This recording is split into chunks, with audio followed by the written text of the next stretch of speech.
तार साहब, इसमें मुख्यतः तीन बातें हैं।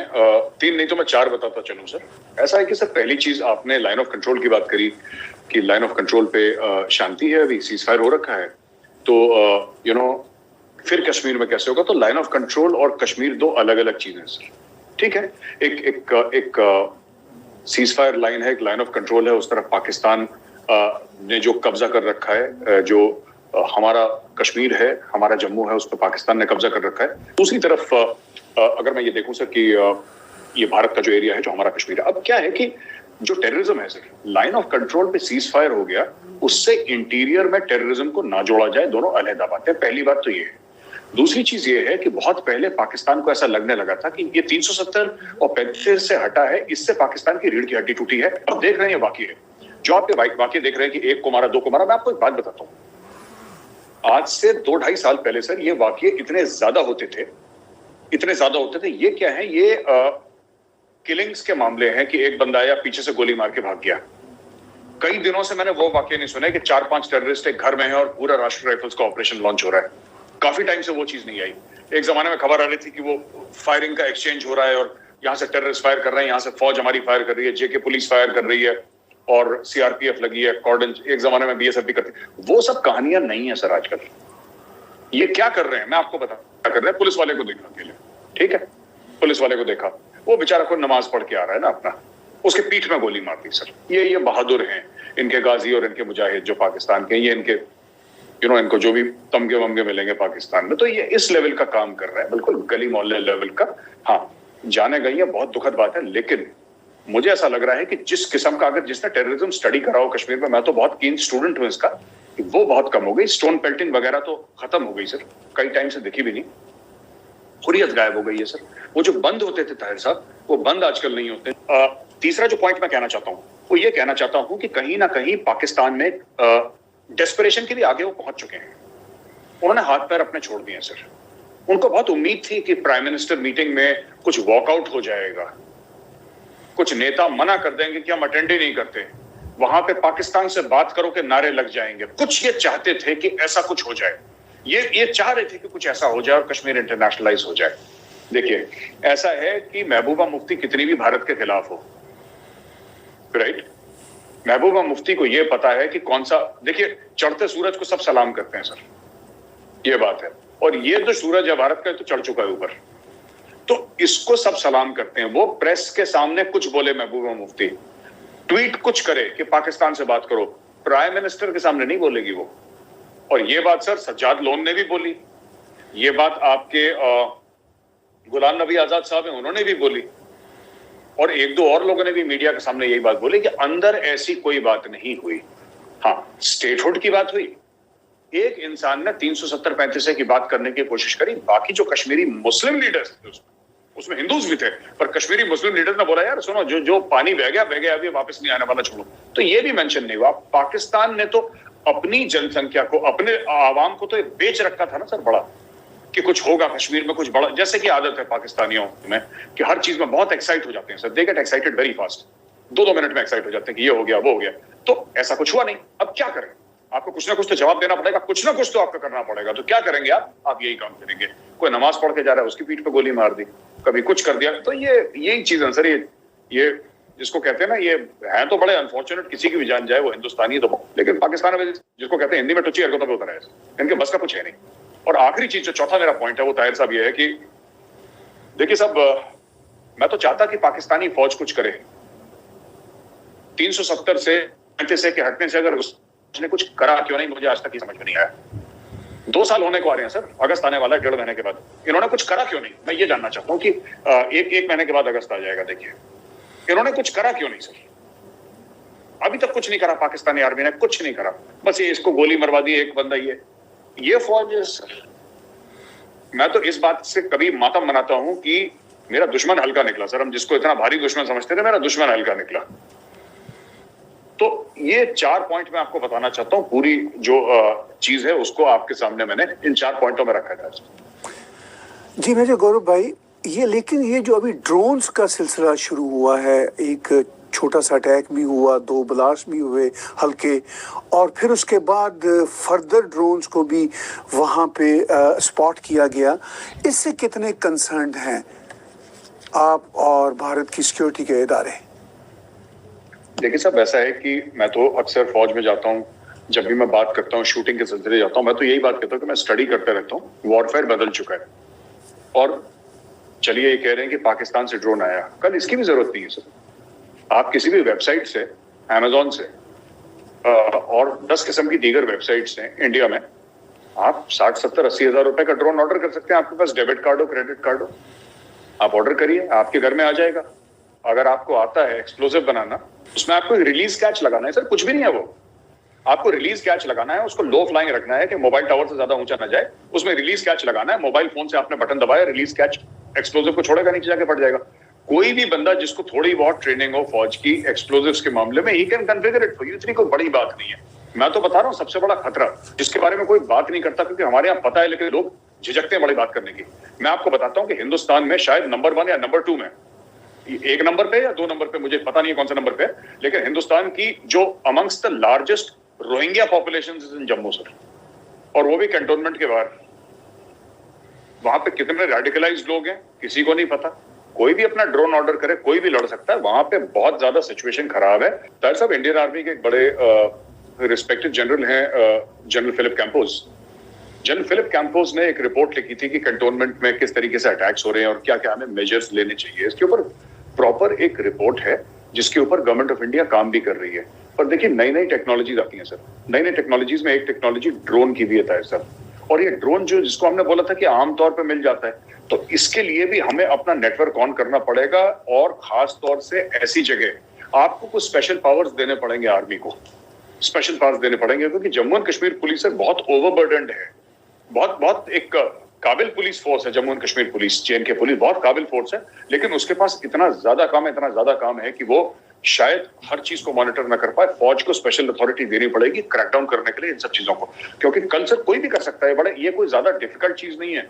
और लोग कहते हैं ना कि आपके रडार ने कैसे ड्रोन को नहीं पकड़ा। इतना छोटा सा सर, इतना छोटा सा ड्रोन है, कैसे रडार पकड़ेगा? आप 50 फुट पे उसको उड़ाएंगे, रडार कभी नहीं, अमेरिका का रडार नहीं पकड़ सकता सर। वर्ल्ड का best radar, Israeli radar, Chinese radar नहीं पकड़ पाएगा।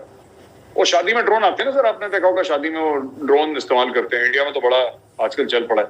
वो थोड़ा सा उससे बड़ा होता है सर, थोड़ा सा बड़ा ड्रोन होता है। आप उसको खरीद लो, ऑनलाइन खरीद लो, रिलीज कैच उसका बन जाता है सर। जो भी थोड़ा बहुत जानता हो इंजीनियरिंग के बारे में, उसका रिलीज कैच बना देगा सर। उसमें बैटरी लगती है, आप एक्सप्लोजिव लगाइए और ड्रॉप कर देगा, रिलीज कर देगा उसको। तो इस तरीके से ये लोग काम करने की कोशिश करें। जरूरी नहीं है कि आगे का अटैक हो वो पाकिस्तान से हो। पाकिस्तान मोबाइल फोन पे किसी इंडिया में बताएगा, इंडिया से भी वो अटैक हो सकता है, क्योंकि पाकिस्तानी एजेंट यहाँ पे हैं। वहां पे रोहिंग्यास की बहुत बड़ी पॉपुलेशन है, यहाँ पे टेररिस्ट हैं। जम्मू एंड कश्मीर स्टेट में टेररिज्म है अभी भी, तो वहां पे कोई भी कर सकता है sir. It's not very difficult. तो क्या आपको लगता है कि ये एक नया ट्रेंड बन जाएगा? जैसे कभी स्टोन पेल्टिंग का एक ट्रेंड होता था, वो ख़त्म हुआ, और जैसे कि आपने कहा कि ड्रोन खरीदना कौन सा मुश्किल है और उसको चलाना और उसमें रिलीज़ का वो एक पॉकेट बनाना कौन सा इशू है, तो ये ख़तरा है कि ये कोई नया ट्रेंड बन सकता है आगे? बिल्कुल सर। अजरबैजान की जो भी जंग हुई थी वहां पे, सऊदी अरेबिया के ऑयल इंस्टॉलेशन पे जो अटैक हुआ था, ड्रोन से ही तो हुआ था सर। वो ये चलन है। ये देखिए, यहाँ पे कोई आप किसी को ट्रेस नहीं कर पाएंगे किसने चलाया है। आप हर रोज 10-10 ड्रोन छोड़िए सर, 10-10 ड्रोन से अटैक करिए, ये होगा। ये आपका आगे चल के ये करेंगे। ये दुनिया भर में ड्रोन स्वार्म की बात कर रहे हैं लोग, और भी टेक्नोलॉजीज आ रही हैं। ये तो नई टेक्नोलॉजी है, लेकिन ये हम लोग मुझे ऐसा लगता है कि हम जो इंडियंस हैं उसको गलत तरीके से हैंडल कर रहे हैं सर। मुझे ऐसा लग रहा है हम लोग डिफेंसिव हो जाते हैं। हम लोग ये कहते हैं भाई किसने नहीं देखा, बताओ किसकी गलती है, कोर्ट ऑफ इंक्वायरी करो, कोर्ट मार्शल करो इसका। इससे ड्रोन थोड़ा ना रुकेगा कि आपने किसी को पकड़ के बोल दिया। और रात भर क्या आसमान की तरफ थोड़ा ना देखता रहेगा सिपाही कि कब ड्रोन आया उसको वैसे गिरा दो। ऐसा हो ही नहीं सकता। इट्स नॉट पॉसिबल, क्योंकि कंटोनमेंट इतने बड़े हैं। हमारे कंटोनमेंट सर, कुछ कंटोनमेंट तो कई स्क्वायर, मतलब हंड्रेड्स ऑफ स्क्वायर एकर्स पे हैं। अगर आप कंटोनमेंट की सिक्योरिटी में 1000 बंदे लगा देंगे तो ऑपरेशन कौन करेगा सर? देश की रक्षा कौन करेगा? सब लोग कंटोनमेंट की रक्षा में लग जाएंगे। इसमें जो सिंपल सी चीज है सर कि जहां से प्रॉब्लम ओरिजिनेट हो रही है, आपको वहां पे प्रॉब्लम सेट करनी पड़ेगी। प्रॉब्लम कश्मीर में ओरिजिनेट नहीं करती। हम लोग कश्मीर में सेट करने की, सॉल्व करने की कोशिश कर रहे हैं, और जब तक हम ये करेंगे सर तब तक ये प्रॉब्लम हमारे साथ रहेगी। तो प्रॉब्लम आप क्या कहना चाहते हैं, कहाँ से ओरिजिनेट हो रही है? पाकिस्तान से ओरिजिनेट हो रही है? बिल्कुल पाकिस्तान के ऊपर सर FATF का जो प्रेशर डल रहा है, जो पाकिस्तान के ऊपर डिप्लोमेटिक प्रेशर डल रहा है, अगर आपको मिलिट्री एक्शन लेना है, शॉर्ट मिलिट्री एक्शन, मैं और कोई बात नहीं कर रहा, शॉर्ट मिलिट्री एक्शन सर, आप कुछ मत करिए सर, आपके पास एयरक्राफ्ट हैं, आपके पास सब कुछ है, आप उनके, जब भी पाकिस्तान ऐसी कोई हरकत करे सर, ड्रोन तो खैर एक अलग चीज है ना, एक अलग चीज है, आप उसको छोड़ दीजिए, जब भी ऐसा हो कि मैं एक सिंपल सा फंडामेंटल एक फंडा बताता हूं आपको, जब भी पाकिस्तान ऐसे करे कि हमारे किसी भाई को, पुलिस वाले को या किसी को भी शहीद कर दिया कश्मीर में, आप पाकिस्तान की 2 पोस्ट ले लीजिए सर, लाइन ऑफ कंट्रोल पे छीन लीजिए पाकिस्तान से, अपने एयरक्राफ्ट को बोलिए वहां पे सीधा मिसाइल मारे पोस्ट के अंदर, जब सब मर जाए वहां पे इंडियन आर्मी जाके घेर ली उस पोस्ट को, कहानी खत्म, और अपने अटैक हेलीकॉप्टर्स वहां पे रखिए कि पाकिस्तानी एयरफोर्स टेक ऑफ ना कर पाए, अपने प्लेन्स वहां पे पेट्रोलिंग पे रखिए। कॉस्ट एंड कॉन्सिक्वेंसेस की बात करते हैं ताहिर साहब, कॉस्ट एंड कॉन्सिक्वेंसेस, हर चीज का दाम होता है, हर चीज का दाम देना पड़ता है सर। अगर पाकिस्तान कुछ हिमाकत करता है ना, तो कुछ ना कुछ तो दाम आपको देना पड़ेगा उसका, पाकिस्तान को कुछ ना कुछ दाम देना पड़ेगा। ये क्यों पाकिस्तान की हिम्मत बढ़ रही? क्योंकि पाकिस्तान दाम नहीं देता। हमने सर्जिकल स्ट्राइक करी, किसके खिलाफ करी सर? आतंकवादियों के खिलाफ, टेररिस्ट के खिलाफ, है ना, दहशतगर्दी के खिलाफ। बालाकोट करा किसके खिलाफ? पर मैं हाफिज सईद को इतना बड़ा, या फिर मौलाना मसूद अजहर को या सैयद सलाउद्दीन को इतना बड़ा गुनहगार भारत का नहीं मानता हूं सर, मैं नहीं मानता, लोग कुछ भी बोले। मैं सबसे बड़ा गुनहगार जो मानता हूं जनरल कमर जावेद बाजवा को मानता हूं। आप जब तक उस प्रॉब्लम को एड्रेस नहीं करेंगे, ये परेशानी कश्मीर में खत्म नहीं होगी सर, इंडिया में परेशानी नहीं खत्म होगी। क्योंकि मैं क्यों कह रहा हूं ऐसा,